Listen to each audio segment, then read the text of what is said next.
ভারত ও EU এর মধ্যে মুক্ত বাণিজ্য চুক্তি নিয়ে আমেরিকা যে রীতিমতো অসন্তুষ্ট তা আবার স্পষ্ট করলেন মার্কিন রাজস্বমন্ত্রী স্কট বেসেন্ট।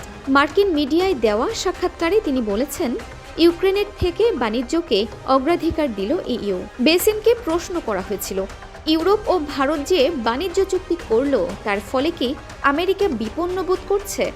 রাজস্বমন্ত্রীর জবাব, আমি ইউরোপের নেতাদের আচরণে হতাশ, কারণ ইউক্রেন যুদ্ধের ফ্রন্ট লাইনে তারাই আছেন। বেসেন্টের অভিযোগ, ভারত রাশিয়ার তেল কিনছে এবং আপনারা ভাবুন কে পরিশোধিত জিনিস কিনছে ইউরোপীয়রা।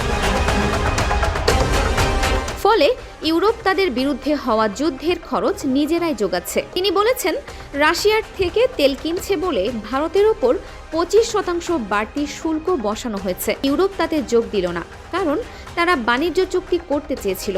যখনই আপনারা শুনবেন ইউরোপ ইউক্রেনের মানুষদের কথা বলছে, তখনই মনে করবেন ওরা বাণিজ্যকে ইউক্রেনের মানুষের থেকে অগ্রাধিকার দেয়। ভারতের সঙ্গেও বাণিজ্য চুক্তি করার জন্য আলোচনা চালাচ্ছে আমেরিকা। মার্কিন প্রেসিডেন্ট ডোনাল্ড ট্রাম্প সহ একাধিক কর্তা ব্যক্তি দাবি করেছেন সেই চুক্তি প্রায় চূড়ান্ত।